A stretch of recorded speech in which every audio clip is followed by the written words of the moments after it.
welcome to Nathan K. Gingerbeard Podcast. On the couch today, I've got Mark, the creator of AAA MF YouTube channel. Mark, pleasure. Hi Nathan. Nice How to are you? see you. Yeah, very well. Nice to see you. Pleasure. Thanks for coming down. Thanks for bringing your beautiful car. Where's your smoked salmon bagels? Later. You promised me breakfast. I've got you still water. Tell everyone it's a Sunday morning. It is a Sunday morning. Got me out of bed It's not early. Sunday, you're lying. It's lunchtime and you have to leave early because you've got things to do today, haven't you? Yeah. Mark, people want to know. I mean, you've got 6.5 million views on YouTube. That's incredible. Thanks. 7 million. 7 million views. How did you... Do you remember starting your YouTube channel and why did you start it? Do you want me to look at the camera or you? As you wish. I'll look at the camera. I started a YouTube channel because I love cars. And I've loved cars since I was 10 years old. My dad was in the car business and my grandfather was in the car business. And I used to get magazines at home at 10 years old and I'd open up these magazines looking at cars and I was obsessed with cars. And so obviously when I could buy a car, I was only obsessed with buying the best car.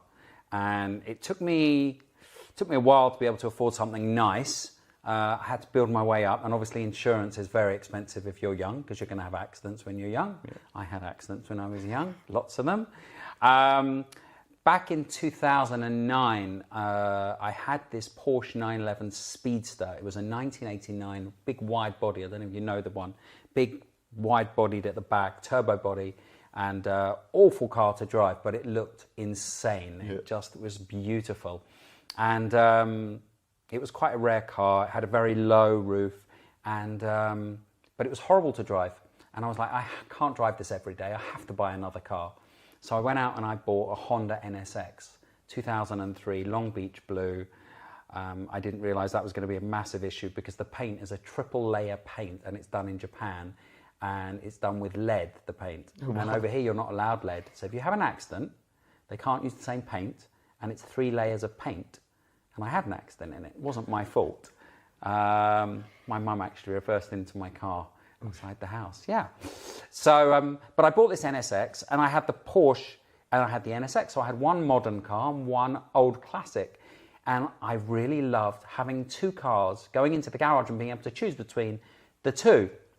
I hadn't had that up until that time. That was 2000 and I think that was 2008, 9, maybe 7. And after that, I actually just wanted to have lots of cars in the garage to choose from, because what you realise is a lot of the time you see people with big car collections and you think, why do they need so many cars?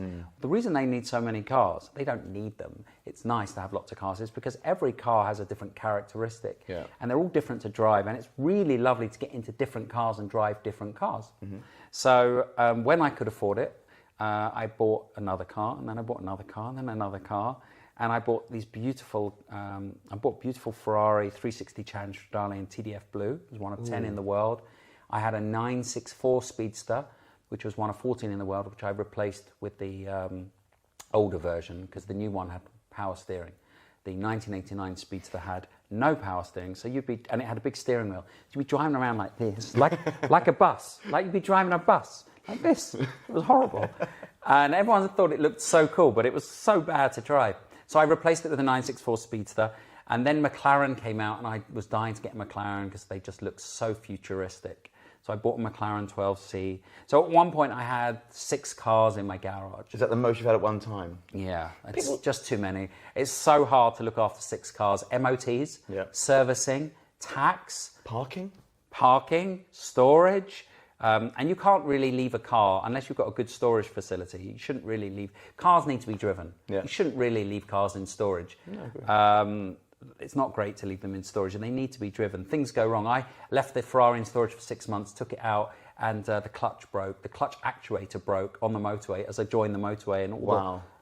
And I was stuck on the motorway for quite a while.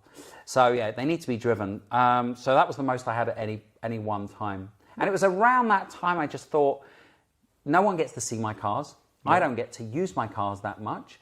It'd be really nice to show people my cars, because a lot of people at the time were asking me, can I go for a drive in it? Can I take photos? This is when Instagram was just starting to pick up and YouTube was starting to pick up with cars. And one of the well-known Instagrammers, Sam, Seen Through Glass, loved 360 Challenge Rallies, and he came round to my house and I took him for a spin. And then he said, can I film with 2 of your Porsches?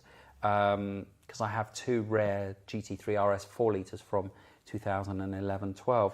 And he said, can I film those 2 cars together?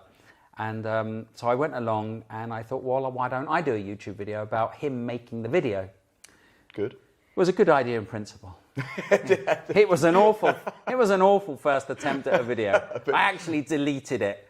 I deleted it because the cameraman I used didn't even have a stabilizer. He just had a camera and he was going around with a camera. So the car, when I was driving in the car, it was just shaking. Oh, so you could see me, like the camera shaking as I was driving the car. I deleted the video.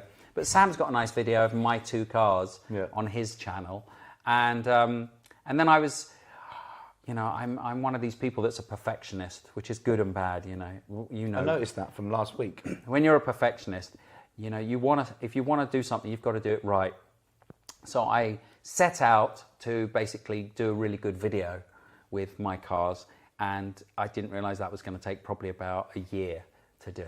To find the right cameraman, you have to have a photographer. I always have a photographer now, as you know from when we filmed. Yeah. People may not know, we filmed your car against an Audi R8 V10 Spider, and you thought it would take half an hour to an hour to film, and we were there for what, 4 hours? Yeah. 4 hours. So I always have a photographer now. But you become, if you're creating a YouTube channel, you end up being the producer, the creator. You're also helping to edit the video, and it's really your creation. Yeah. You're the director as well. So not only do you have to source the cars, which we'll come on to, but you have to, it's like making a mini movie. So at the end of the day, when you see that finished product, you want to be proud of that product. And obviously YouTube lasts forever. Once it's on YouTube, it's there forever. Yeah. So you want a product that's going to stand the test of time, just like a movie would. So yeah, it took me a while to perfect some good videos. And there's been some good and bad ones. And obviously the English weather doesn't help. No, of course. A lot of the times we've tried to film and it's windy, and obviously you can't film voice when it's really windy, even if you've got a microphone on. When it's very windy, it's very difficult to capture sound very well. And when it's raining, you can't really film in the rain because the cars don't really work very well in the rain, and water gets onto the lens. You know, we don't have a massive film crew, you know, where we can cover up all of the lenses if it's raining. We've been to a drag race before at Bruntingthorpe, and we've had a lineup, and I've had a Ferrari, an Audi, a McLaren, and we've had a flag girl, and she goes 3, 2, rain. And the McLaren had semi-slick tyres on it. Oh no! So he didn't go anywhere. No, I bet. He put his foot down. He didn't go anywhere. He couldn't even keep up. So you have lots of things like that. So it took me a while to perfect, you know, the right content that I wanted to go onto YouTube. What's the hardest part now? So you've got your cameraman, you've got your photographer. What's the hardest part of what you do at the moment? What's the biggest challenge? The biggest challenge was getting to the point where I'm at now, where I've got my cameraman and photographer that we get on really well. So Jack, my photographer's been with me for 3 years, and Jay's been with me for over 2 years. So we know exactly what we need to do when we get to a shoot. Yeah. So the cameraman knows exactly what we want to film, and the photographer knows exactly what shots he needs to get the thumbnail. So that was the hardest part. Beyond that, sourcing the cars and coming up with material that you think people want to see is also a challenge. Yeah. But again, it's just like a movie. You could have Robert De Niro in a movie and it could still flop. Yeah. You don't know when you put out a video onto YouTube what's going to do well and what's not. No, I agree. So all you can do as a movie producer or as a creator of a YouTube channel is put out something that you think is going to do well, something you think is going to be interesting for other people, and try and do it to the best of your ability. So even if it's a bad content or not interesting content, if it's filmed well, people still want to see it. Yeah. So people are very much attracted to videos that have amazing editorial content, but sometimes the actual content itself isn't that interesting. When you first started, was it quite hard to sort of get that traction? Like, do you remember putting up a video first and thinking, oh, it's not getting too many views? Yeah. Yeah. You'd sit by the laptop going, 10 views, 20 views, 100 views, 1,000 views, and then it just stops. And you're like, why has that video only got 2,000 views and it's been up there for 2 weeks? And you'd like shake your head and scratch your head. And at some point, did you think, you know what, it's not worth doing? Yes. Yes. What did that feel like? And then what encouraged you and what sort of kept you going to sort of, I'm going to do it again? Good question. I don't know the answer to that. Yes, I've definitely wanted to give up two or three times, yes. So the biggest reasons why I wanted to give up was because my cameraman let me down. Mm-hmm. So, you know, I had a cameraman who was really good, Tim Foster, and then he basically left the country. And I had another cameraman, Daniel, who basically went on to do other things. So when you have a relationship with a cameraman which is a really good relationship, and then they have to go on and do other things or move on to other jobs, it's quite challenging then to find someone else, because there's lots of cameramen around, but you've got to find someone that you have a rapport with. Sure. And someone who you get on with, and someone who's also... Yeah, and someone who's flexible as well, because obviously, you know, you never know when you're going to film. So you need to have someone that can be a little bit flexible in terms of their schedule. So that was a big challenge for me. So every time a cameraman said to me, look, I can't do this anymore and I'm moving on, I was like, oh, I'm going to give up. I could have done it myself, but I'm not very good with technology. I tried editing myself. I really didn't get on with it. And I could have done the, you know, hold the camera myself, but I never really wanted to do that kind of style. I wanted to differentiate myself from the other YouTubers who do hold their own phone and do their own editing. I wanted to do more of a movie production. You know, it comes across like that. Well, I was slightly older than most of the YouTubers. That's, you know, like a lot of the YouTubers were in their 20s, and when I started it, I was in my early 40s, and I just thought I want to do something a bit different, a bit more professional. And I put a little bit more money into it, and I wanted it to come across more of as a kind of like a mini Top Gear series. Has it cost you a lot of money to create your channel? I think it's been running now for about 2.5 years. Yeah, the first year cost me money. Yeah. And definitely trial and error, finding cameramen. You know, because you don't know a cameraman's good until you use him. Mm-hmm. Remember, the big part of a YouTube video is the editing, and you don't see the edit till the edit's finished. Yeah. You can be a part of that process, because now what I do is Jay will do a video, and he'll send me the draft, and then I'll say to him, look, add this, change this, add this. Didn't we film this? You missed this bit out. Let's add this.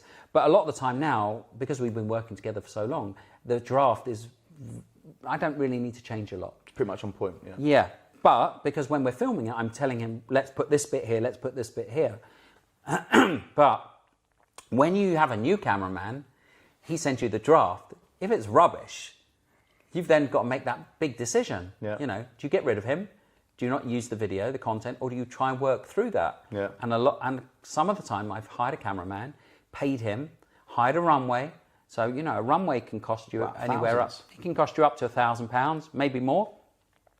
But I've hired a runway, hired a cameraman, seen the video footage, and I've been, no, that's horrendous. I'm not putting that on my channel. So you're down, you know, £1,000, £1,500 on a video. Wow. Yeah. Where do you expect your channel to take you? What else do you want to do with it? Are you going to carry on with your channel, or is it something you want to just... Where do you see it going? Another good question. I haven't really thought about it. So I had, no, I'm lying. I have thought about it. So for me, there was a 3-stage process for the YouTube channel. So the first part of the process, and I think this is really important for anyone starting a YouTube channel, because it's not easy. No, it's not. Right? Like a podcast. Yeah. Like, you know, right? It's very hard to get that initial traction. Really is. And it requires, like anything, it requires commitment and hard work, and sometimes a bit of money.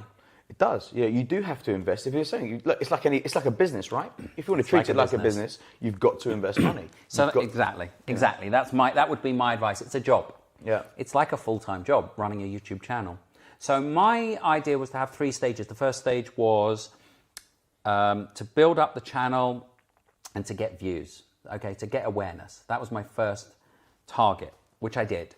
The second target was to run a YouTube channel without it costing me money, which I've done, which I'm doing in the process of. So now I'm getting sponsorship. So as you see, like at the beginning of my videos, there's a sponsor. BOTB have been really good. You can buy a ticket and win a car every week from BOTB. Nice. And they're quite happy to sponsor videos so far. But it very much depends on the amount of people that watch the video and how many people they get to their site. So they have a link, and the link goes to their site. So they can see how many people are buying tickets from my channel. Yeah. And if it wasn't successful for them, they wouldn't sponsor the video. So I've gone out and tried to get more sponsors. So in the last 6 months and the next 6 months, that's the process we're trying to do. Film everything basically without it costing me money. So that I have money to pay the cameraman, the photographer, and there's obviously some other stuff involved. You know, petrol to the filming, sometimes hiring a racetrack, paying for lunch for everyone. You know, if you've got 6-8 people, you've got to buy everyone lunch, that's another 100 quid to add, 100 quid for fuel. And why should it cost you, right? Because ultimately there's people out there that are getting the benefit of watching these videos. Yeah, so a lot of people on YouTube, you know, watch the content and make nasty comments. That's quite regular. And they go, what about the sound? And they've watched the whole video, they've enjoyed the video. You know that some of them have liked the video, but all they comment about is sometimes stupid little things, which is quite annoying. But that's YouTube. You just have to live with that, with criticism. Have you learned to deal with that? I mean, at the beginning it must have been quite hard, right? Yeah, it's very hard at the beginning because you're not used to that. You're not used to being in the public eye. If you're in the public eye, you're going to get haters. No matter what you do, no matter what industry. If you're in the public eye, you're going to get people that watch it and hate it, and you have to accept that. My rule of thumb for YouTube is if anyone is swears, I delete their message and normally block them from the channel to make comments. If it's just nasty criticism, I just leave it. Sometimes I reply. And explain, like, you know, I just filmed in Miami, and I had the cameraman that was in Miami. I've never met him before, and the sound didn't come out brilliantly, and a lot of people commented on the sound. It was under a video of a 911 Speedster. I saw it, dark blue one. Yeah, it was beautiful, and I filmed this video in Miami, so I've taken a day out of my holiday in Miami to go and film this car, which was lovely, but it still takes a day out of my time, and I've spent literally maybe a whole week talking to the cameraman to edit the video with him to make it more my style and tell him what to add, and then you put the video live and then people go, the sound's terrible, and you're like, okay, fine, fair enough. So I let some of that go over my head. I replied to one person and I said, well, it was a new cameraman. He goes, no problem, I'm a big fan, I love your videos, thank you. That's it, yeah. So a lot of the time people aren't doing it, you know, with the intention of being nasty. No, that's right. Sometimes they're like, oh, I just want to hear a little bit more. Like, they don't mean it. Yeah. Maybe they're sort of just... Sometimes it's constructive criticism. Absolutely. If you hear that, you know, for next time, I'll say to the cameraman, what was wrong with the mic, or why was there bad noise? But again, you don't know how it's going to come out until you see the final version. Yeah. You don't know when you're filming if the mic is picking up all of the sound. You don't know that. So I did a video once in... I love filming in Essex in Hanningfield Reservoir because beautiful scenery. And everyone got to the location at 7 a.m, including Miss Emma Walsh, who's also a YouTuber. And she came down, and at the end of filming, she did a video for her channel about what we were doing. So we were filming some Porsches. And after we finished my video, she got out the car, and her microphone here, the cable had come out of the controller, the control box. And no sound. And there was no sound. So we had no video. Because it was me and her talking about the car. And she had to go, everyone had to go, the guy with the car had to go, and there was no video. So everyone had gone down there for 7 o'clock in the morning. It's a long way from London. Yeah.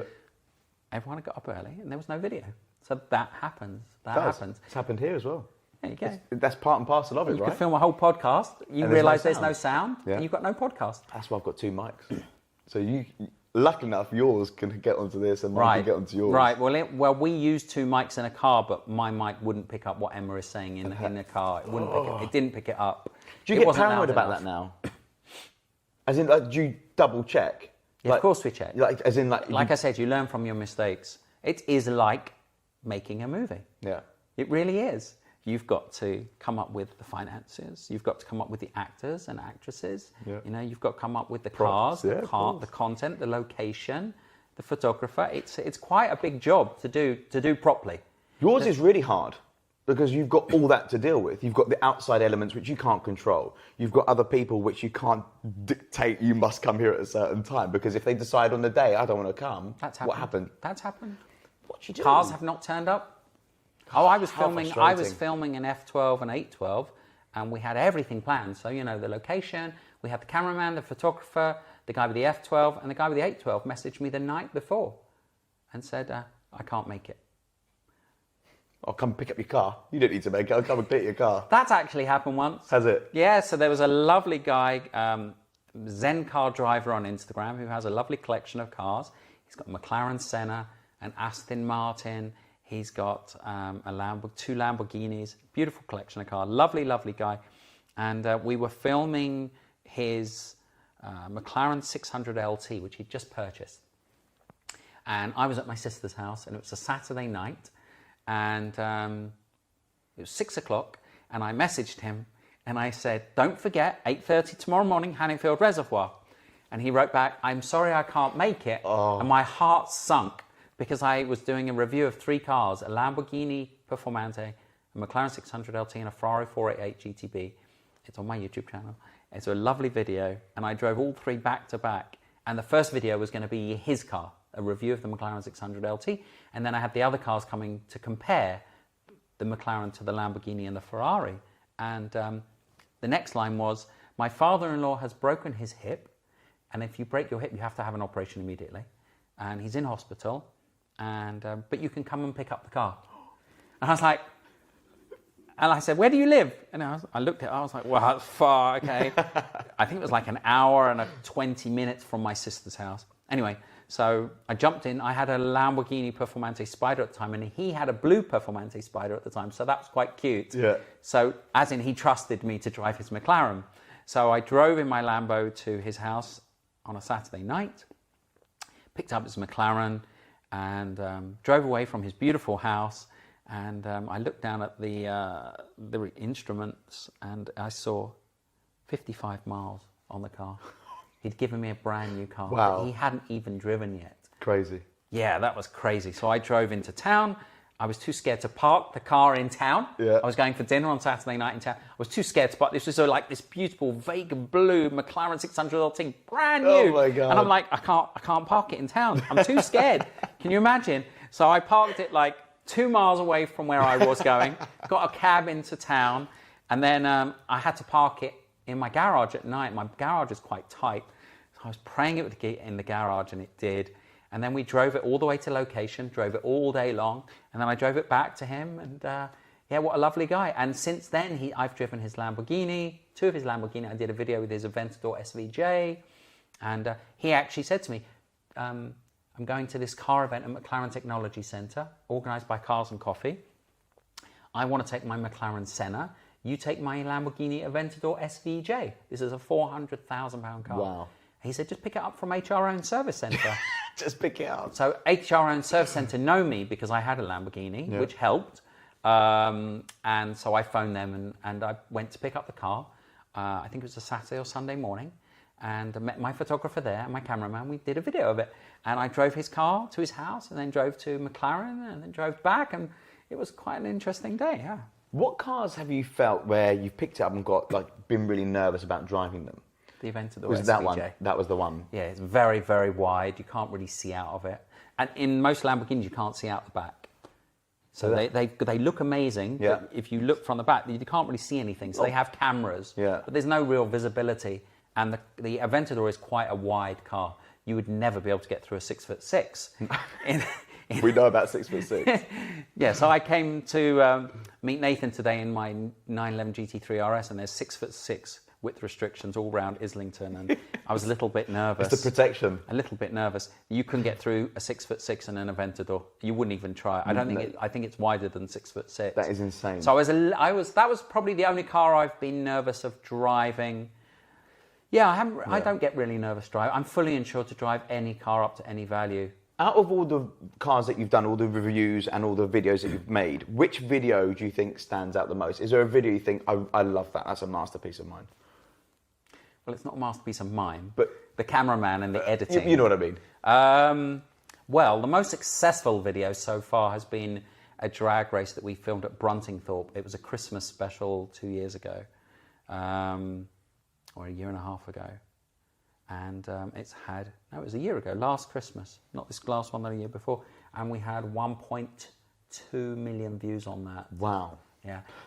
People are going to ask, and people would want to know, would that generate any income? Yes. Decent amount, or are you not going to... It's decent amount if you already have a job. Okay. If you don't have a job, no. Okay. It's the rough income for YouTube at the moment, I think, is about $1,000 for 1 million views.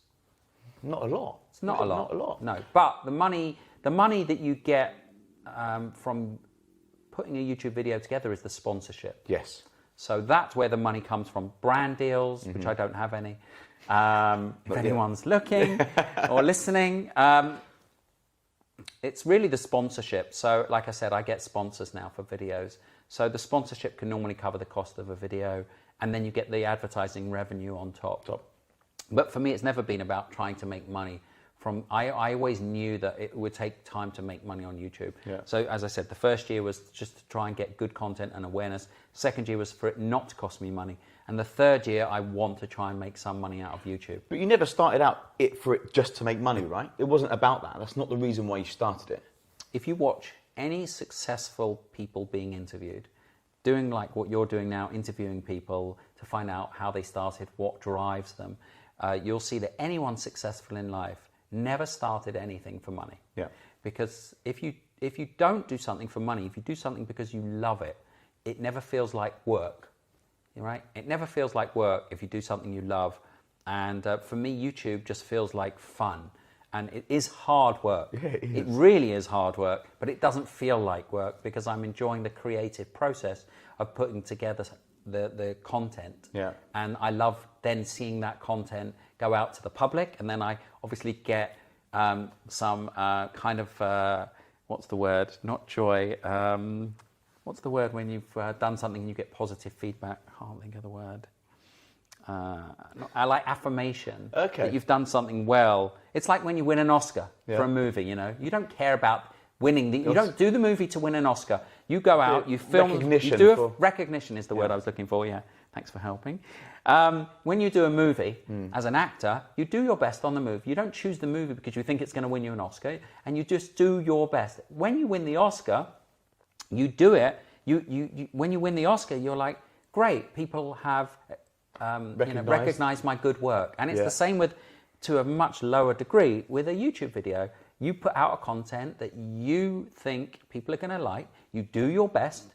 It goes out into the public domain, and if you get lots of views, you're like, okay, people have recognized it's good work, and so that's the only recognition you really get. Yeah. And obviously subscribers. So your subscriber base builds up if you do good videos. So today we hit 40,000 subscribers on YouTube. Mazel tov. Thank you, which isn't bad. It's not bad. It's not brilliant. You get, I think you get a YouTube star if you get 100,000 subscribers. So that's the target, 100,000 subscribers. But that's kind of a small recognition. When you start to build up your subscriber base, you realize people are looking forward to your content. That's probably the nicest thing about YouTube, when you get people coming up to you, or you hear that people are looking forward to the next video. And that was really good on my last trip to Miami. I got people coming up to me in the US, recognizing me and saying, we love your channel. And, you know, the US, believe it or not, is my biggest audience on YouTube. Wow. Yeah, it's 25% US. That's great. That's amazing. And the UK is only 12%. Yeah. Wow. Yeah. Well, the big car scene in the US and more people, I guess. Yeah, of course. So when I go to America, I get recognized even more than in the UK, which is quite weird. Oh, so I got two great stories about Florida. So the first one, I'm at a hotel in Miami, and my friend is leaving the hotel, and he said, "Can you watch my luggage?" I said, "Of course I can." He said, "I'm going to go and get the car." He's got a rental car, so he's driving to the airport. So I'm watching his luggage, and I'm standing in the lobby of the hotel, and in the corner of my eye, I see a 911 GT3 RS parked up in Viper Green, which is really rare. So I just leave his luggage. I run out to the car. Hope he's not watching this. And I get my camera, and I'm taking a photo of this car. And the owner of the car comes over and goes, "AAA MF. No. I know you've got one of these." And I'm like taken back, right? I'm like, how does he know who I am?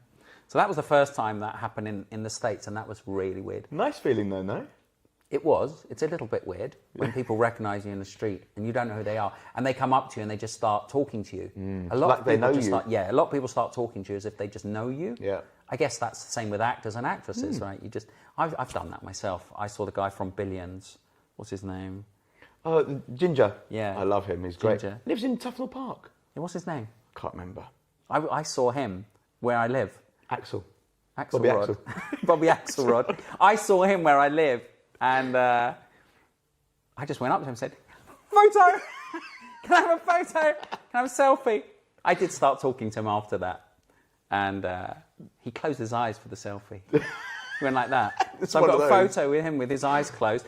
So that was the first time. The second time that really shocked me, which was the best, really, because I was in Miami over Christmas, and I was at a car show, and I was actually in a Dodge Viper that I'd been lent by a dealer, H. Greg Lux, lent me a car to go to a car show because we'd done some content with them that week, and I really got on well with the guy that runs it, Mark, and he said, "Do you want a car to take to this show?"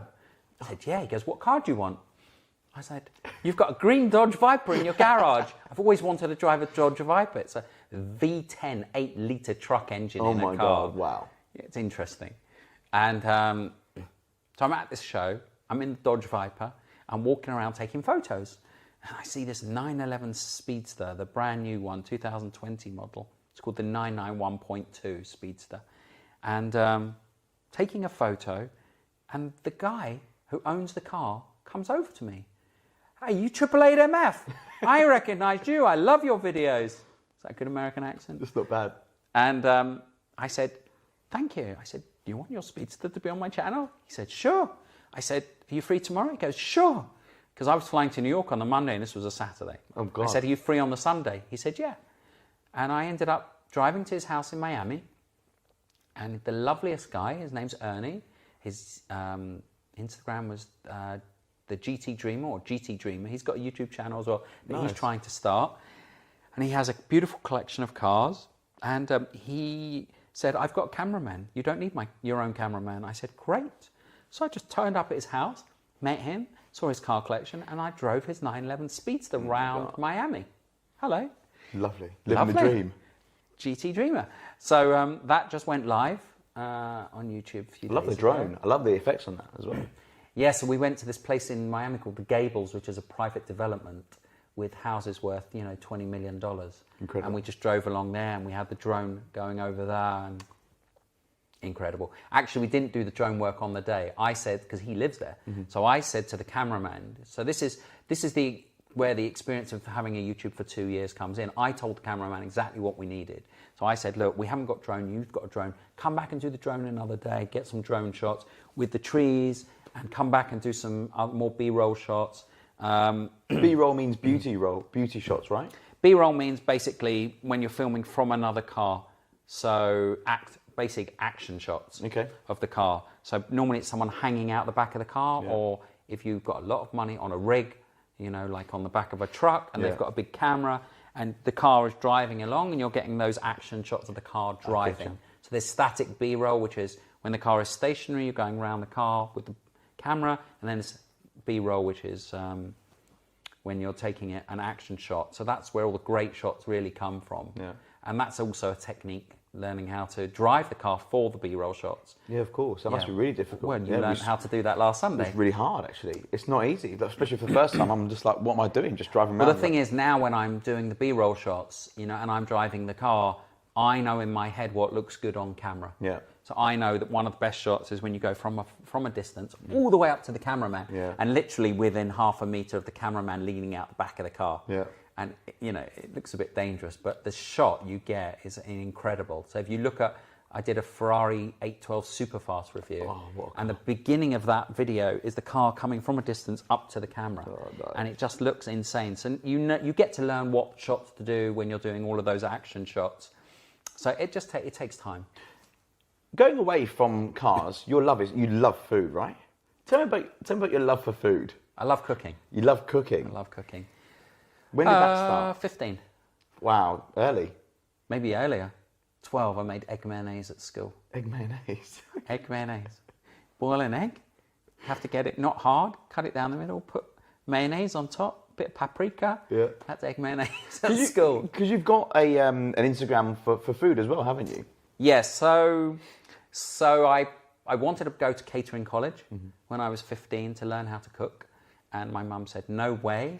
She said, it's not a great life to stand up in a kitchen all day long and you're going to be working until 1 in the morning and it's not a great life as a chef.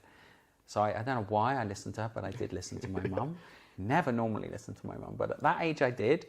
And so I didn't go into cooking. And I always had that passion for cooking. And again, it was a creative side of me that never really came out. Because it's very creative when you're cooking. Just like a YouTube channel, creating a video is very... creating a video, it's very creative. Yeah. You have to think about how to do it. It's very artistic. And I always wanted to do... create food. And again, what's nice about cooking is you get to see people's faces as soon as they've eaten. Yeah. So that's nice as well. You get immediate recognition, not like a YouTube video where you have to wait a week or 2 weeks and see if anyone watches it. With cooking, you invite people around to your house, you make them a meal, and you see what they say. If they just stay silent, they're not enjoying it. If they ask for seconds, they're enjoying it. That's the true test. You give them a small portion. And then they go, I want more. Is there more? Is there more? So I love that. And a lot of the time I get people saying to me when I have them round for dinner parties, how'd you make that? How did you make that? And again, that's kind of how the YouTube channel started because people used to ask me, what car shall I buy? What car shall I buy? Yeah. And it became, a daily thing. I'd get emails or phone calls, what shall I buy? What shall I buy? And I just thought, well, I want to help people and give people some knowledge from my experience of buying cars. And it was the same with the cooking, with the Instagram. I just set it up because people kept asking me for recipes. Yeah. So I thought, well, I'll do it on Instagram. It's easy. I'll cook something. I'll put a recipe. People can see the recipe, and that still happens. So every time I cook something, I try and put it on. Or if I go to a good restaurant, I like to share where I've been. It's not some of the food that you eat and what you cook is absolutely stunning. Like it's lovely food. Well, I like going out for dinner. If I'm not cooking myself, I like to go out. Yeah. I'd much prefer to cook myself than go out to most restaurants, though. Mm-hmm. So I choose good restaurants. They don't have to be expensive, but they have to be really good food. Otherwise, I don't want to pay money to go to a restaurant where it's not really good food. We'll go into some questions in a sec, just from other people, but there's one question that sticks out, which they've asked. Which car do you regret selling the most? Not financially, but emotionally. That's a very difficult one. I was driving through London in 2016 and a taxi driver pulled out of nowhere and went straight into the side of my Ferrari. And I had a Challenge Stradale. It was a 2004 model, tan leather interior, TDF blue. It was 10 in the world right-hand drives in that colour. Oh my God. It was written off. So that wasn't my choice to sell that car. In terms of cars I really enjoyed driving that I sold, probably the Honda NSX. I had a black one after the blue one, a 2005. Very low they are, aren't they? Beautiful, yeah. It was the last of the 15 they ever made of the 2005 model, nice. NA2 it's called. So it was a naturally aspirated 3.2 litre V6. I regret selling that. It was a black car. I sold it for 57,000. It's probably now about 90 to 100. So it wasn't really, but it wasn't from a financial point of view. It was more from an emotional point of view. I wish I still had that car in the garage. I wish I had a lot of cars in my garage. The thing is, I'm not a multi-millionaire and I have to sell something to buy something new. Sure. But I'm happy with the cars that I bought because I ended up selling most of my collection at one point to buy a GT3 RS 4 litre. Yeah. And that's one of 600 in the world, and it's still probably the most enjoyable car I've ever driven in my life, and the most involving, the one I turned up today in. It's amazing. Yeah, so it's not the best car in the world, it's not the fastest car, it doesn't look the best, but it's got a manual gearbox, which is going to be a thing of the past. Yeah. So Lamborghini now don't make manuals, Ferrari don't make manuals, and so I think it's going to be a long-term collector's item. You've made money on cars as well, right? I have. Yeah, and I don't know many people that make money on cars. I've never made that. That's what a lot of my friends say, and that's why I used to get emails and calls all the time, because I used to make money on cars. So I started buying cars. I couldn't afford to buy a car back in 1998. I bought a home in 96 in Belsize Park, and I couldn't afford to buy a nice car. I thought, well, what car can I buy that's not going to look like, a cheap car? Yeah. So I went to Germany and I bought a 2000, no, what year was it? 1990. I bought a 1990 BMW E30 M3. Nice. So they only made those in left-hand drive, and it was like square-looking BMW. And in Germany, it was looked on as like an old car, and in the UK, it was a classic car. So I had like that arbitrage there between old and classic. So I bought the car. I paid £8,500 for it in 1998. I drove it for a year. I spent £2,000 on it. So all in all, with the travel back, cost me about £10,500 after a year, and I sold it for 11. I thought, wow, I paid £500 driving the car I love. Yeah. Did it again, and I did it again. And then when I wanted to buy a nice Porsche, I bought a left-hand drive GT3, 1999 model. I lost money on that, but I had it for 3 years. Oh, okay. So that's kind of, I kind of saved myself from losing money on cars because I used to go to Germany and buy cars in Germany. It makes sense, right? Would you still do it now? But the car market's changed a lot. I bought a lot of cars, I told you, from 2008-9, I started buying cars. And that was the end of, that was like the financial depression. Yeah. And, car prices went up a lot from 2009 up to 2017 because of QE, and there was a lot of cheap money around, interest rates were low. But in 2017, the car market hit a peak. And so now it's not easy to make money on cars. And it's not easy to even not lose a lot of money on cars. Yeah. If you bought a car in 2010 and you sold it in 2015, you were going to make money if it was a nice car. But from 2017 and onwards, it's been a real challenge to hold on to anything that doesn't lose money. 100%. What was your dream car as a child? That's easy. Lamborghini Countach. Oh my God, that was an unbelievable car. I had a poster on my wall. So that was the one, just in case that's the one before the Diablo. Yes. Yeah, that's Oh, amazing. you know your cars. Yeah, I still love What was the one after the Diablo? Murcielago? Very good. Murcielago. Murcielago. Yeah, that was yes. So I had a framed photo of a Countach, and I think it had a silhouette of a woman. Of course it does. And it had a silhouette of the Countach, and it says, when luxury becomes necessity. I love that. And then when I could afford a Countach, I didn't buy one. Did you not? They're awful. Shit to drive. Kit cars. They're kit cars. Do you like kit cars? Just going off these questions, but do you like kit cars? No. No, okay. Fine. What's been your toughest challenge? Even just as a human being, I don't think it's related to cars, but what's been your toughest challenge in life, do you reckon? Getting over an ex. Okay. How did you get over? I mean, there's always light at the end of the tunnel now, right? Oof, getting over an ex is the hardest thing I've ever had to deal with. But I like your honesty. How do you get over it? Time. Good healing, right? Well, there's a few tips. Yeah. Delete their number. Yeah. Don't see them. Another one? I fell into that trap. Because when you see them, you still have that hope that you're going to get back together. And you can't see them. No. So you have to erase them from your memory. And the only way to do that is time. But you can help that process by not seeing them, not calling them, delete their number, stop following them on Instagram, Facebook. Out just of sight. have no contact. Out of mind? Not initially, but it helps the process. It helps, but that's been the hardest challenge. I like that. What's the first thing you do when you wake up in the morning? I pray. Genuinely, yeah. Yes. Nice. First time someone's I'm ever Jewish, said that. and I pray every day with tefillin. Amazing. Yeah. That grounds me. Yeah, I bet. That really grounds me. Yeah. Keeps you humble. You realise that there's more to life than money. Yeah. You realise that health is the only real important thing, which a lot of people don't realise until they get ill. Yes. And until you get ill, you don't realise how lucky you are to be healthy. 100%. So when I pray every day, it grounds me. I love that. Three key ingredients to success. So, like one of mine, I believe, is action. So I think one of my favourite phrases is basically the difference between most people that are successful and not is the ones that actually do something. Yes, so true. So a lot of people talk about doing something. So a lot of people I know, I'm going to start a YouTube channel. but they don't. Yeah.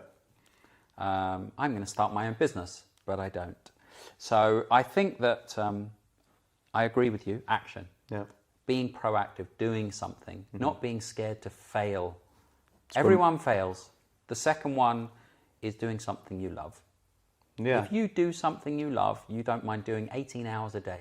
Would you recommend them, so if they've got a job, would you recommend them doing the stuff that they love on the side to begin with and maybe seeing where that takes them? Everyone's circumstances are different. True. You know, everyone's been brought up in different financial circumstances. You know, some people are poor and they can't even afford to eat. Yep. Okay, so if you're in a position where you have to have an income to pay for your family or your girlfriend, your wife, your children, then obviously the risks are different and you have to take different actions. I would say to people that don't have any liabilities, if you're 21, 25, and you're living at home, just go do it. Do anything you want because you'll never get that opportunity again. Once you've got a mortgage wrapped around your neck, you are tied down. Yeah, you are. Absolutely. And I would, the one thing I would say is don't be scared to give up a job to follow your dreams. Yeah, it's true. Unless you've got financial burdens, real financial burdens. If you've got a home, you can rent it and live with your parents. I had to do that at some point. But, you know, if you're having hard times, you can rent out your flat. But if you really have the opportunity to follow your dreams, then you should follow your dreams.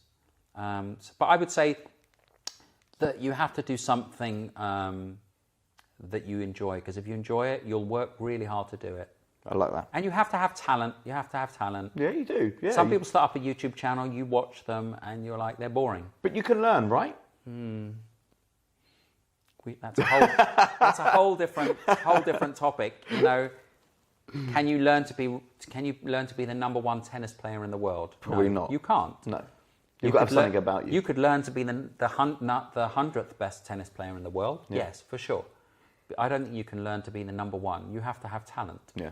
And certain people have talent from a young age and it's spotted. And some people have talent that they haven't unleashed yet. Mm-hmm.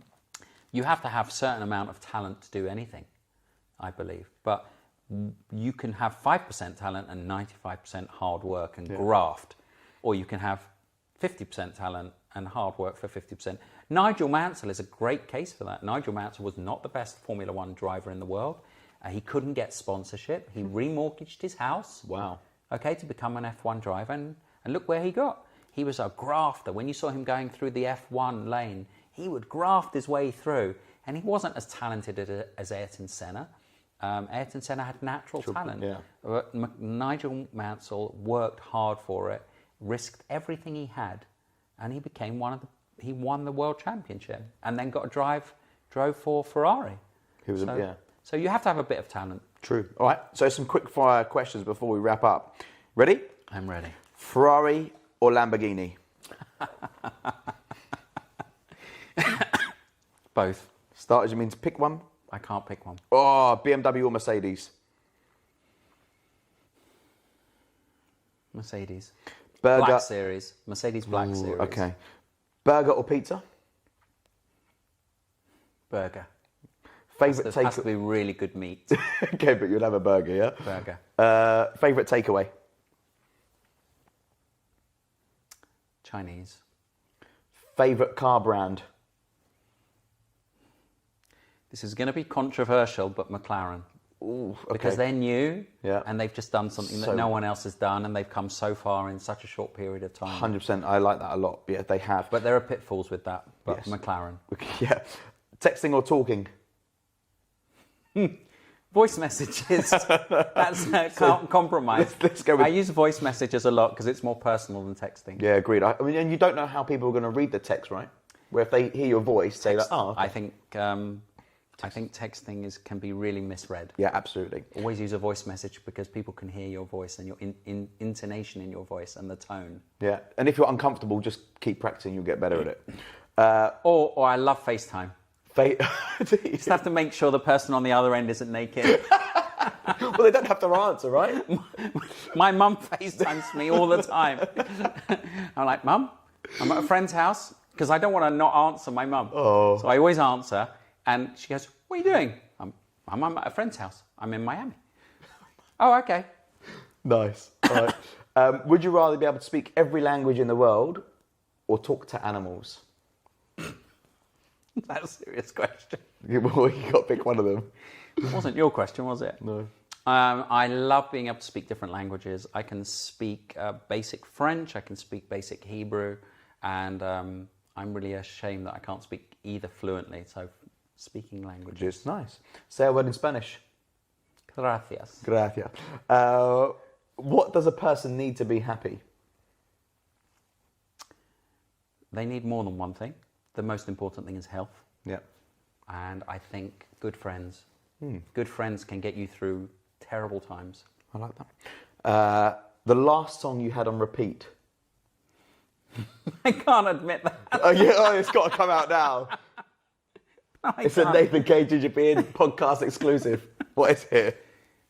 So there's a Greek musician called Yanni, Yanni, and he doesn't sing, it's just instrumental. He has some women singing over his concerts. I love his music, I find it very soothing. Nice. And he's got a song called Voyage, and I've been listening to that over and over again. If you listen to it on YouTube, you won't be able to stop. It's just incredible. Really? Yeah, Yanni. He's massively successful. Yeah. Massively successful. I'm going to get that now. Savoury or sweet? Sweet. I have a terrible sweet tooth. Good. Chocolate or is it chocolate I or go sweets? to the pancake place in Hampstead, the Creperie. I know, yeah, And I amazing. can't drive by without going there. People see it on my Instagram. Can you not? Really? I love it. What would you have? Butterscotch and cream with bananas. Okay, nice. I've not had that one yet. We can Do you go ever- out. We yeah, can we go should today. do. Not maybe tonight. Yeah, call me later. What's been your most embarrassing moment? Ever? Yeah. Is there one that sticks out in your mind and you think, fuck me, like, that's embarrassing? He's thinking, by the way. No, there's obviously been lots of embarrassing Yeah, there moments, probably but is. I can't. I think probably sending an email to the wrong person Oh, that's not nice. about someone. What? Like I forgot to. I think I sent an email about someone and I forgot to delete the person I was sending it about. Oh, bugger. Yeah, and I think they got it. Yeah, there's no way back from that. No, there's not. Guys, today we've had Mark, 888, MF, presenter, creator, on the couch. Thank Chef. you. Wannabe chef. Wannabe, if so, anyone's out there, oh, you should meet up with my friend Chris. He's a great chef. He's here, he's there. Chris Baber, he works for M&S. Good guy. I just saw the video before I came. Oh, did you? Yeah, it was very interesting. He's a good guy. He did what he loved. Yes, he did. He followed his passion. And I actually wanted to say something about that because I watched that video. Yeah. And he said that he was offered a job to run a restaurant and he chose instead to be a TV chef. Yeah.